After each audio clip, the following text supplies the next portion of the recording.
In 1888, the National Geographic Society set out to explore the world.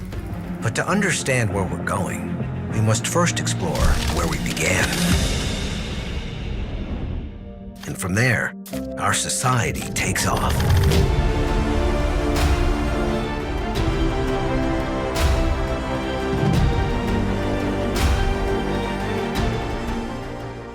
Disney will pay $52.4 billion from 21st Century Fox.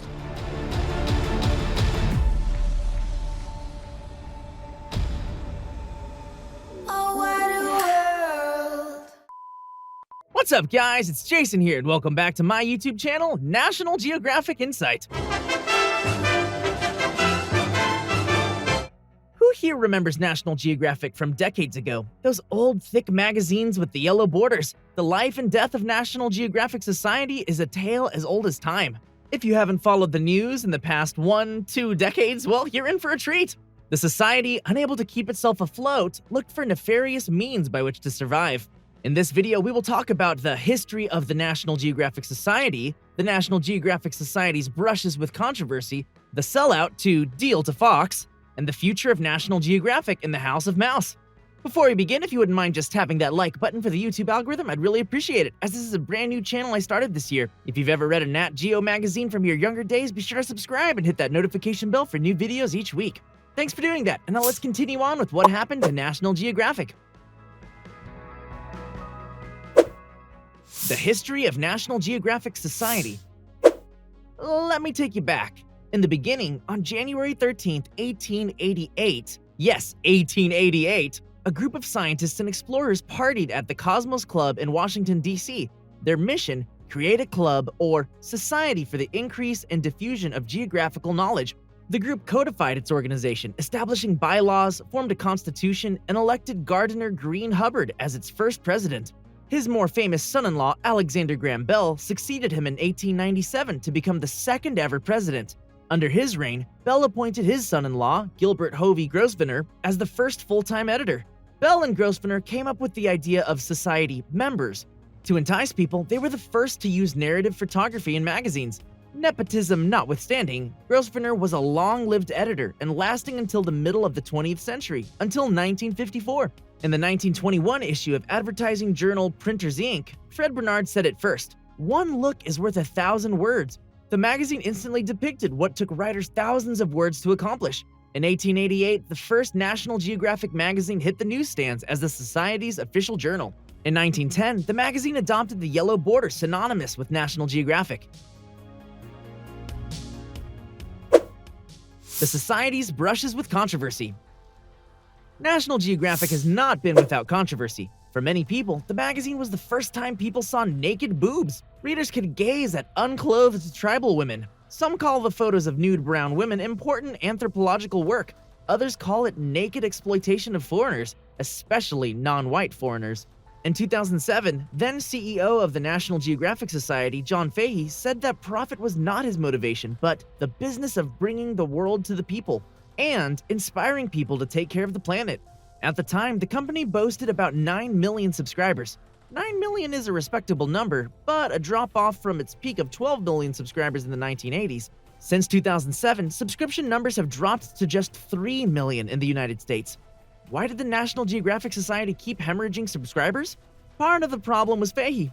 From 1998 to 2010, as CEO, Fahey oversaw the shift in the magazine's story focus and mission statement. Recall that Fahey's mission was to inspire people to take care about the planet. As a result of the change, fewer human interest pieces and an increase in stories on the environment and animals. In a 2012 interview with Wall Street Journal, Fahey later acknowledged that the shift in focus to environmentalism did not improve subscription holder retention. The following year, in 2013, National Geographic stained its reputation. Egypt's keeper of antiquities, Dr. Zahi Hawass, allegedly courted National Geographic.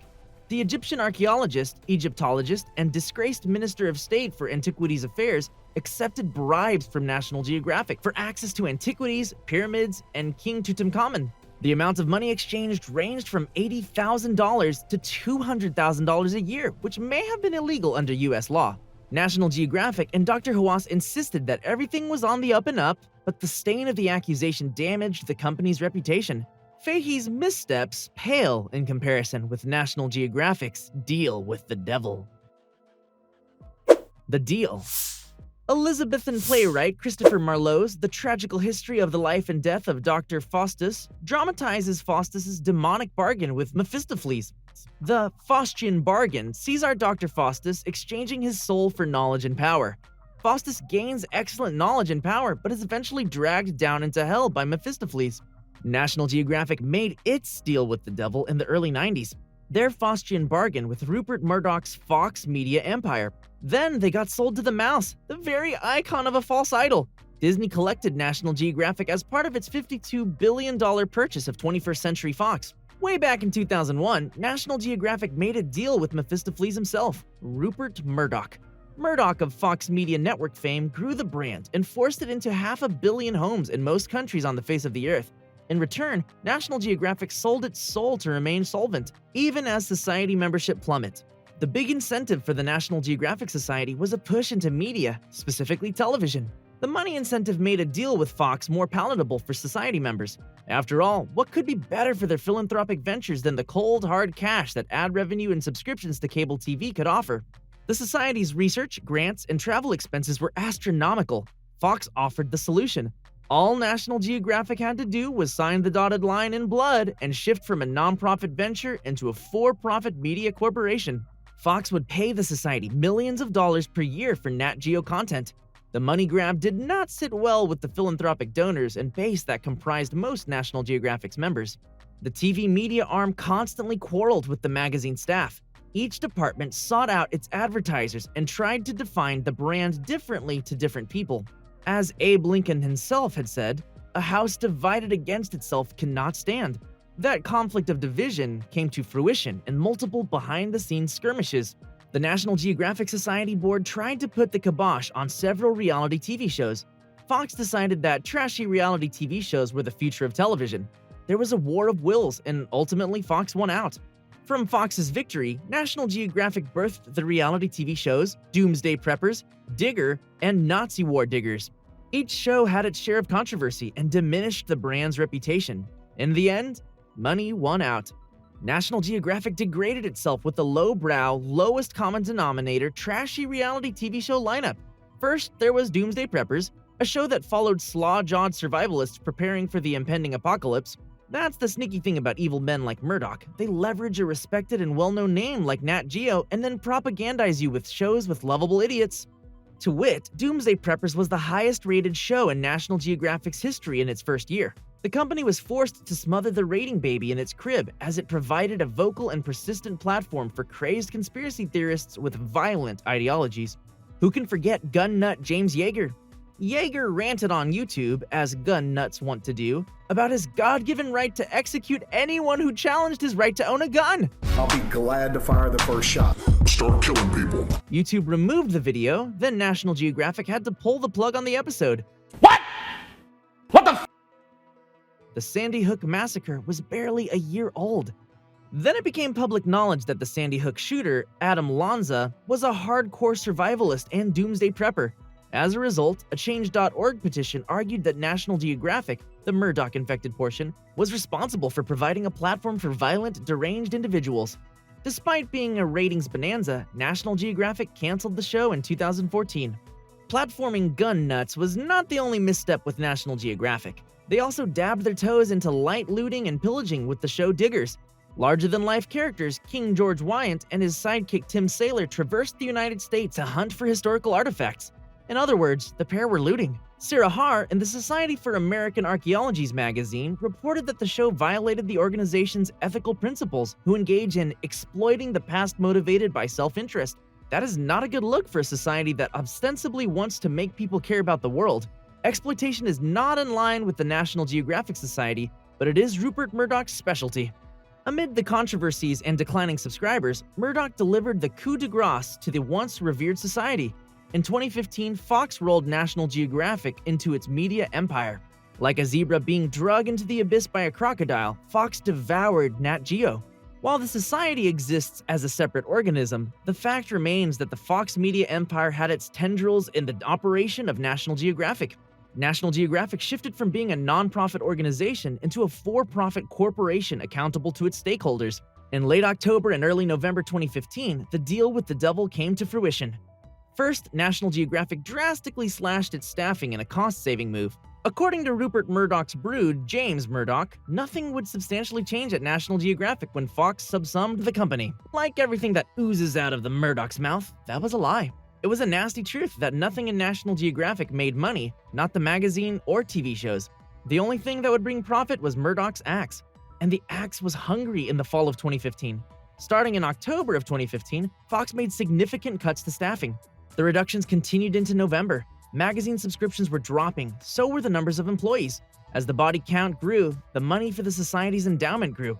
All told, the company axed about 2,000 people, the most extensive mass firing in the Society's 133-year history. Most of those terminations came with a terse email, a pat on the back, and a boot out the door. To keep its philanthropy alive, National Geographic sold its soul. The days of millions and millions of magazine subscriptions were over. While not significant, Fox's influence on the TV side of things proved to be just the financial boom that the Society needed to continue operations. In 2015, Nat Geo, the media arm of the National Geographic Society, boasted $250 million in cable TV fees. Ad revenue skyrocketed, but at what cost? What did the company even stand for anymore?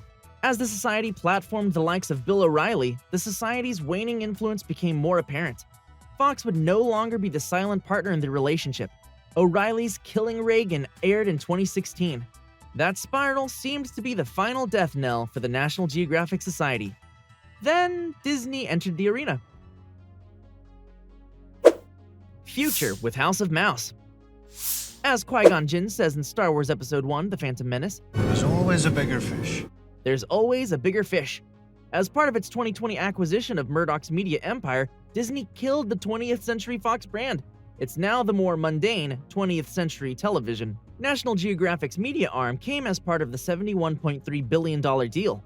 Disney is no stranger to exploiting and commoditizing the natural world, so its acquisition of National Geographic makes sense in a grossly exploitive kind of way.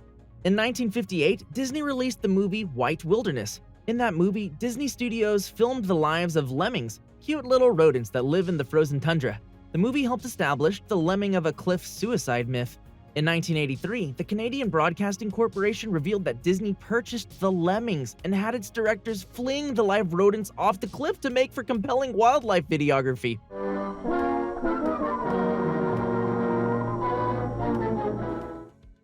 Disney's Discovery Island was ostensibly a bird sanctuary. Located in Disney World, the island provided habitat for local bird species. The zoology park was a hit with guests. But the guests didn't know that Disney's park operators regularly abused the animals. In 1989, the Orlando Sentinel reported that Disney employees beat birds and starved them to death. In the end, Disney paid a pittance of a fine and closed the park. 10 years after the bird murder at Discovery Island, Disney opened an attraction named Animal Kingdom. The park was supposed to be a celebration of biodiversity in the animal kingdom. Instead, about 30 animals died in transit to the park, or in the park from starvation, abuse, and neglect. Disney has plenty of practice exploiting and destroying the natural world. As the behemoth media company consumes the National Geographic brand, there are many concerns and questions. In the end, the magazine and TV shows are now the same organization. They're part of the for-profit National Geographic partners.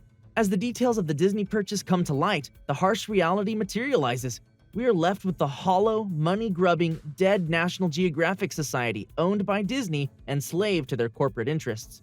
It was a long, inevitable decline for the National Geographic Society. Gone are the halcyon days of Alexander Graham Bell and the pursuit of knowledge.